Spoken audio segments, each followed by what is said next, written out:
Bismillahirrahmanirrahim. Assalamualaikum warahmatullahi wabarakatuh.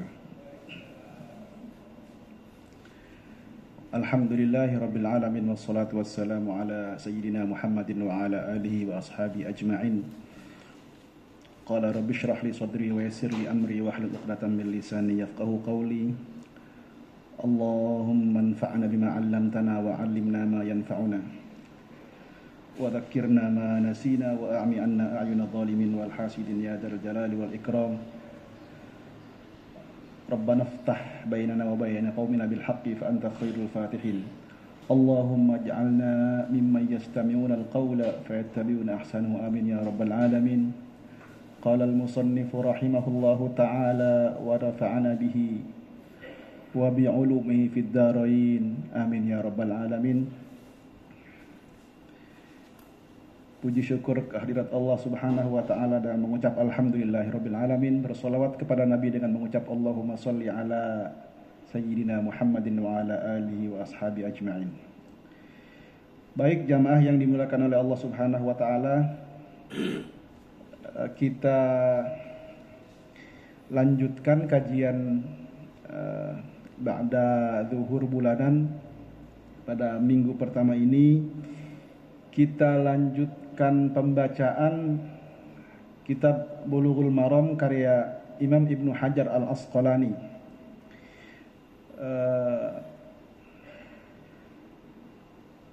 Kajian sebelumnya kita sudah membaca hadis tentang al-khuyala atau adab berpakaian, di mana disebutkan bahwa jurrut thawb itu ulama berbagi pada dua pendapat. Pada kesempatan ini kita akan lanjutkan kajian hadis ke nomor 1265. Ini dua hadis terakhir dari Kitabul Jami Babul Adab. Selanjutnya nanti kita akan berpindah kepada bab al-birru wassilah. Baik, bismillahirrahmanirrahim. Wa anhu radhiyallahu anna Rasulullah sallallahu alaihi wasallam qala idza akala ahadukum falyakul biyaminihi wa idza syariba falyashrab biyaminihi fa inna syaitana ya'kulu bishimalihi wa yashrabu bishimalihi, akhrajahu Muslim. Hadis yang ke-1265, wa anhu artinya darinya, anhu artinya sama dengan hadis yang di atasnya. Hadis yang di atasnya itu diriwayatkan dari Ibnu Umar. Berarti hadis ini diriwayatkan juga kepada Ibnu Umar. Wa anhu, dan dari Ibnu Umar radhiyallahu anhu, anna Rasulullah sallallahu alaihi wasallam, sesungguhnya Rasulullah sallallahu alaihi wasallam qala, bersabda, idza akala ahadukum falyakul biyamini, apabila salah satu dari kalian hendak makan, falyakul biyaminihi, maka makanlah dengan menggunakan tangan kanan. Wa idza syariba falyashrab biyaminihi, dan apabila juga hendak minum, falyashrab biyaminihi, maka hendaklah dia minum juga dengan menggunakan tangan kanannya. Kenapa? Kata Rasulullah, fa inna syaitana ya'kulu bishimalihi wa yashrabu bishimalihi, karena sesungguhnya syaitan itu ya'kulu bishimalihi, syaitan itu makan dengan menggunakan tangan kirinya, wa yashrabu bishimalihi, dan juga minum menggunakan tangan kirinya. Akhrajahu Muslim. Hadis ini dikeluarkan oleh Imam Muslim. Terdapat dalam Sahih Muslim hadis nomor 2020. Fal ma'na al-ijmali min hadzal hadis, katanya disebutkan dalam syarahnya, fal muslimu ma'murun bitajannubi tariqil fisaq wa mukhalafatud dhalal bikulli halin. Maka sesungguhnya seorang muslim itu diperintahkan untuk menjauhkan diri dari perbuatan-perbuatan baik yang sifatnya itu fusuk Fusuk itu keburukan ya, yang akan menjatuhkan muru'ah. Dan juga perbuatan yang akan menyesatkan. Kenapa? Lidzalika naha Rasulullah sallallahu alaihi wasallam an al-akli wasyurbi bishimal. Karena sesungguhnya perbuatan yang minum dengan tangan kiri, makan dengan tangan kiri itu termasuk kategori fusuk. Kenapa fusuk? Karena menjatuhkan etika, moral dan adab, kurang lebih begitu.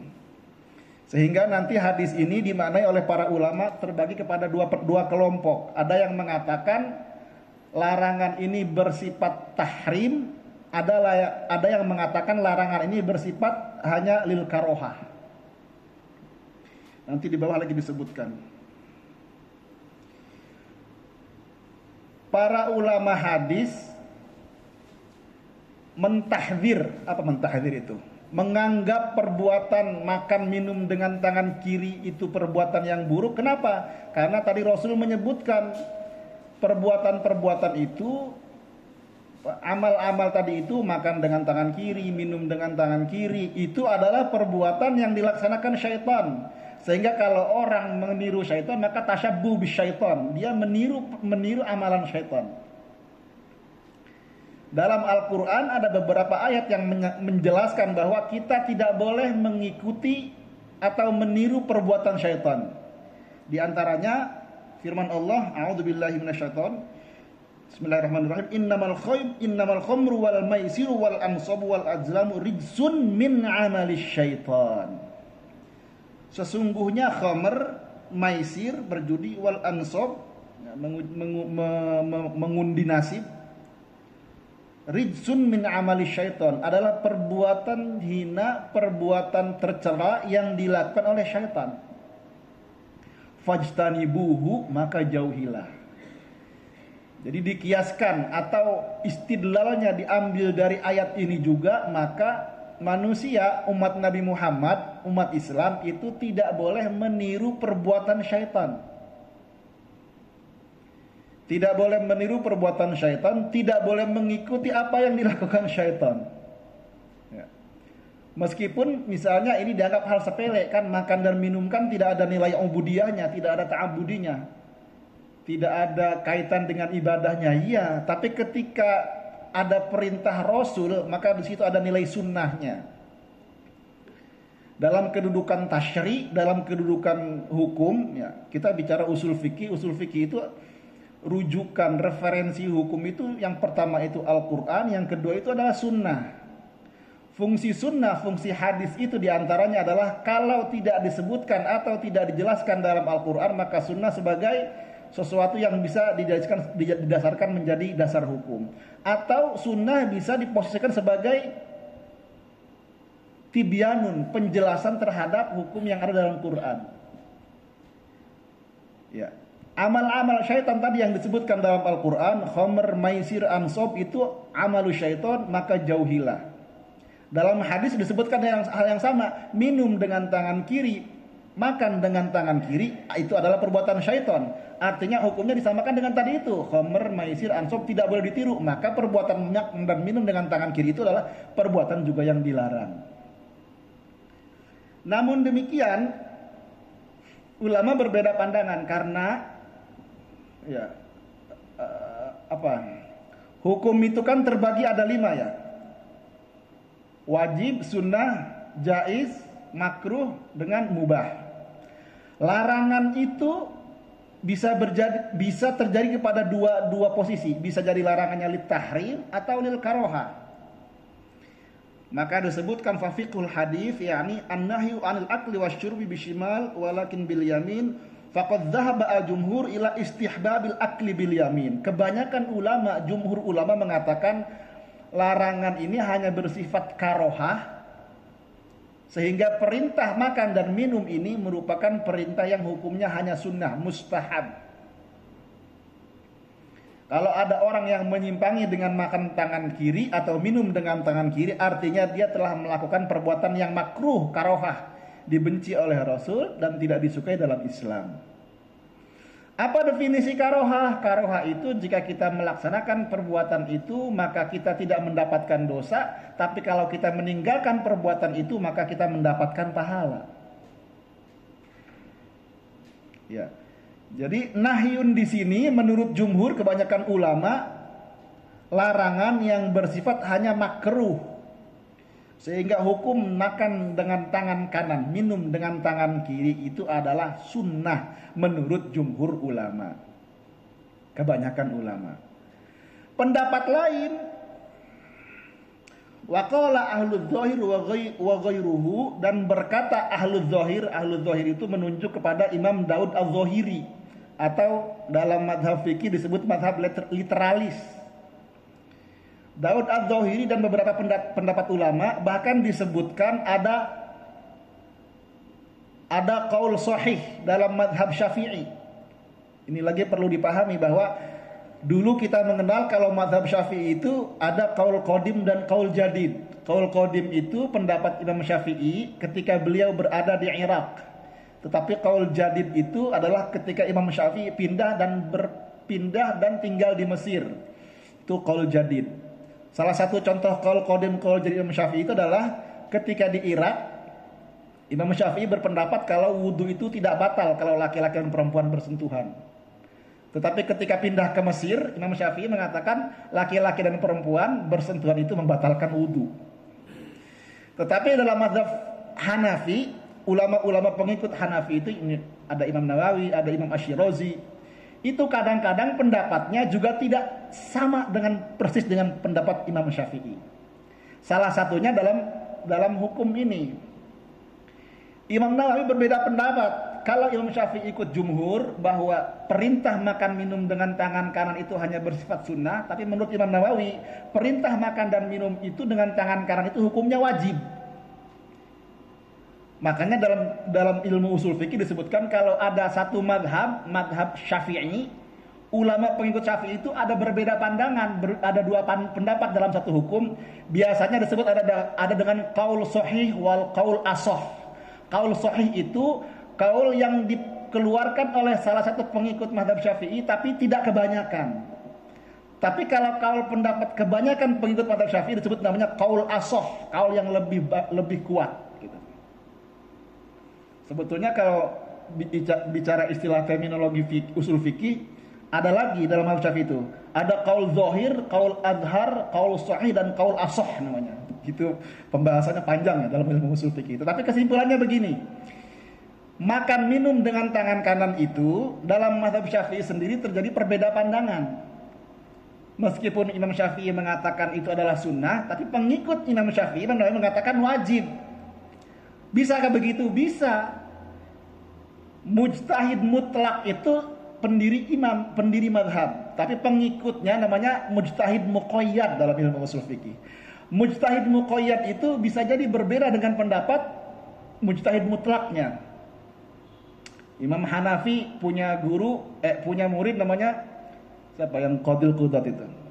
Kadang-kadang pendapat Abu Yusuf itu pendapatnya sering kali berbeda dengan Imam Hanafi, padahal madhabnya madhab ala madhabil Hanafiyah gitu. Jadi sangat dimungkinkan terjadi perbedaan pendapat.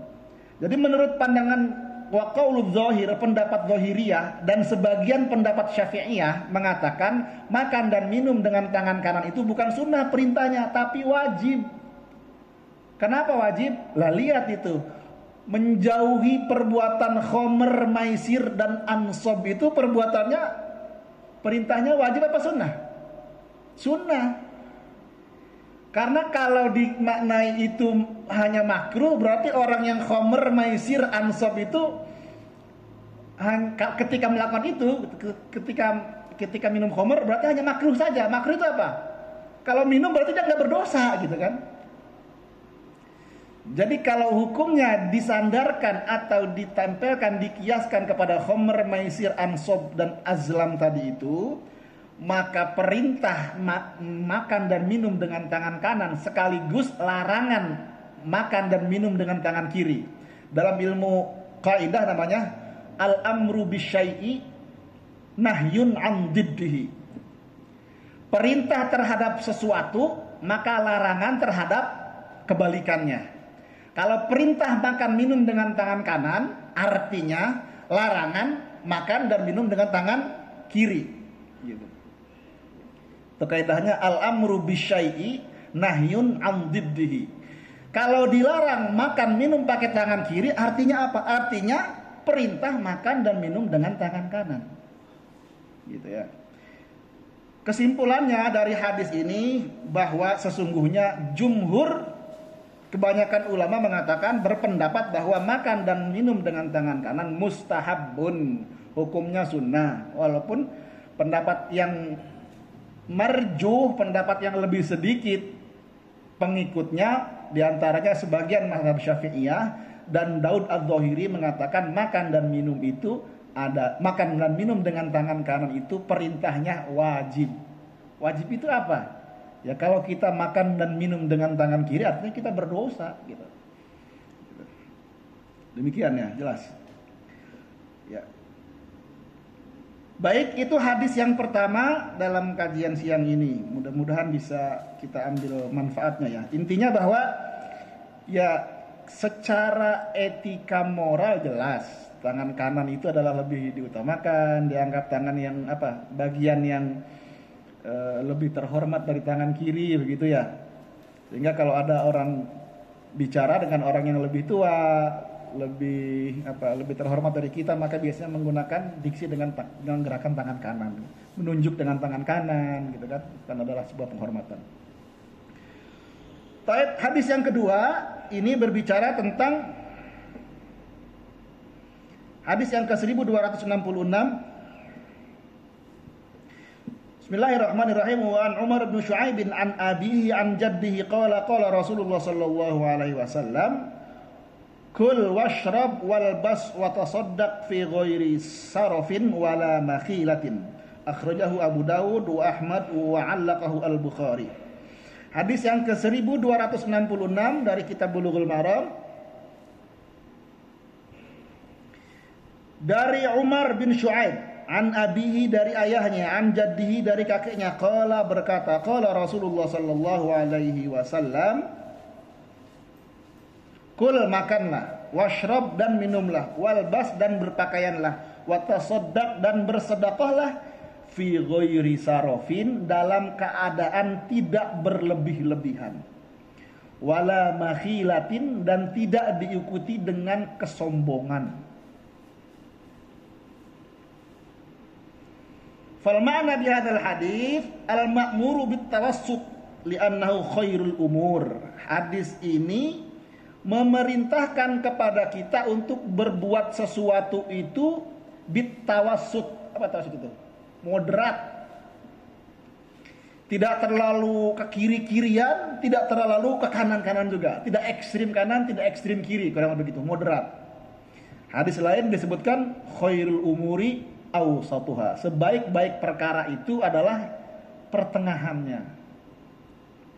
Makan secukupnya. Maka dalam perintah lain kan kita adalah kaum Rasulullah ya, umat Nabi yang kalau makan itu ketika kita lapar tetapi berhenti jangan terlalu dalam keadaan kenyang. Karena kalau makan berhenti ketika kita kenyang sekali itu namanya sudah israf, sudah berlebihan. Sesuatu yang berlebihan itu pasti akan menimbulkan dampak negatif apapun itu, termasuk dalam beribadah. Makanya hadis ini disebutkan ya, kul washrab walbas watasaddaq, termasuk bersedekah itu tidak boleh berlebihan. Sehingga kalau dalam hukum fikih namanya nanti ada ya, orang yang berwasiat ya itu tidak boleh lebih dari sepertiga ya. Karena sepertiga itu termasuk banyak. Ada sahabat yang datang kepada Rasulullah, ya Rasulullah, saya punya harta benda, saya ingin sekali masuk ke dalam golongan yang dijanjikan oleh Allah, orang-orang yang bersedekah. Kenapa? Karena pahala sedekah itu luar biasa. Dalam Al-Quran disebutkan orang yang sudah meninggal itu meminta kepada Allah untuk dihidupkan Karena apa? Karena dia apa? Kabita kalau bahasa Sundanya, ingin melaksanakan bersedekah. Maka ketika sahabat datang, ya Rasulullah, aku ingin mensedekahkan harta yang aku miliki. Kata Rasulullah, berapa yang ingin kamu sedekahkan? Saya ingin sedekahkan semuanya ya Rasul. Kata Rasulullah, jangan. Kamu punya anak? Iya. Kamu punya cucu? Iya. Kamu punya orang tua? Iya. Kata Rasulullah, jangan. Kalau begitu 2/3 ya Rasul, jangan, kata Rasulullah. Kalau begitu setengah ya Rasulullah, jangan, kata Rasulullah. Kalau begitu berapa ya Rasulullah? 1/3 ya? Iya, kata Rasulullah, fatsulusu aktsar. Cukup 1/3 saja kamu kalau mewasiatkan. Kenapa? Karena kalau kamu sedekahkan semua hartamu, kamu akan meninggalkan generasimu, anak cucumu dalam keadaan lemah. Allah berfirman, wal yakhshal ladzina law taraku min khalfihim dzurriyyatan dhi'afa khafu 'alaihim falyattaqullah. Wal yakhshal ladzina law taraku min khalfihim dzurriyyatan dhi'afa. Dan hendaklah kamu merasa takut kepada Allah ketika kamu meninggalkan dzurriyyatan dhi'afa, anak cucu keturunanmu itu dalam keadaan dhaif, dalam keadaan lemah. Dhaif secara ekonomi, lemah dalam ekonomi, lemah dalam ilmu pengetahuan, maka kewajiban orang tua kepada anak-anaknya, kepada ahli warisnya itu supaya apa? Supaya disekolahkan. Ya, kalau kita punya peninggalan harta benda, jangan dihabiskan untuk sedekah semua. Saya mau buat masjid, saya habiskan harta saya semua. Saya buat masjid semua. Saya buat pesantren semua. Anak-anaknya ditinggalkan dalam keadaan miskin. Enggak boleh itu. Karena itu termasuk sedekah, tasaddaq bil israf. Sedekah saja kalau berlebihan tidak boleh dalam Islam, gitu ya. Begitu mana? Apalagi dalam perbuatan yang jaiz, makan minum berlebihan, apalagi itu. Wong ibadah aja tadi, sedekah aja berlebihan nggak boleh, israf. Apalagi makan minum, ya. Makan berlebihan, ya standar makan berlebihan itu bagaimana ya? Ya ini terpulang kepada kemampuan masing-masing ya. Sebetulnya ini relate dengan permasalahan sekarang. Pola hidup sekarang itu orang lebih cenderung hedonis. Sehingga kalau terlepas dari betul atau tidak data itu kan. Misalnya Indonesia ini termasuk krisis kategorinya masyarakat kita itu mudah untuk meminjam, untuk berhutang. Ya. Di media-media sosial, di media-media elektronik disebutkan bahwa pinjaman itu meningkat, bahkan orang yang terlilit pinjol itu banyak sekali, bahkan triliunan. Kenapa? Ini salah satunya israf, berlebihan dalam nafkah, berlebihan dalam membelanjakan. Ada orang, ya saya tidak sebutkan, selebriti lah, dipublish, di rumahnya itu sampai satu kamar penuh tasnya begitu kan. Hartanya bermiliar-miliar. Ya mungkin kalau orangnya banyak uangnya boleh saja, tapi itu termasuk israf. Ya. Sepatunya sampai satu lemari penuh, bukan puluhan lagi tapi ratusan gitu kan, dikoleksi gitu kan. Itu israf gitu. Ya. Jadi sesuatu yang boleh itu menjadi haram, menjadi dilarang ketika dia israf, ketika berlebihan. Makan, jangan berlebihan, secukupnya lah. Gitu kan. Jadi hadis ini, fal ma'na bihadzal hadis an-nahyu 'anil israf fil ma'kuli wal masyrabi wal malbas, termasuk berpakaian. Orang memaksakan diri, kalau mampunya beli pakaian yang 500.000 ya cukup beli yang 500.000. Jangan memaksakan harus mutang-mutang ke pinjol beli pakaian yang harganya 3 juta, 5 juta. Tapi kalau orang yang pendapatannya misalnya dalam satu hari, ya, katakanlah manajer BUMN gitu kan, pendapatannya miliaran, mau pakai baju yang 1 juta ya mungkin kategorinya tidak israf karena dia mampu. Kadang-kadang yang keliru itu kita tidak mampu memaksakan diri untuk beli.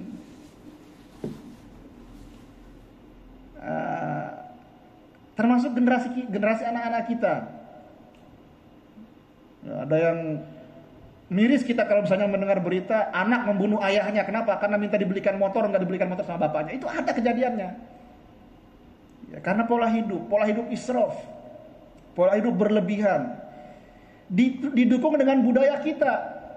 Filmnya, sinetronnya selalu mengedepankan bahwa hidup itu selalu diukur dengan materi. Orang hebat itu kalau rumahnya bagus, mobilnya bagus, rumahnya bertingkat, mobilnya mengkilat, istrinya 4 misalnya gitu kan.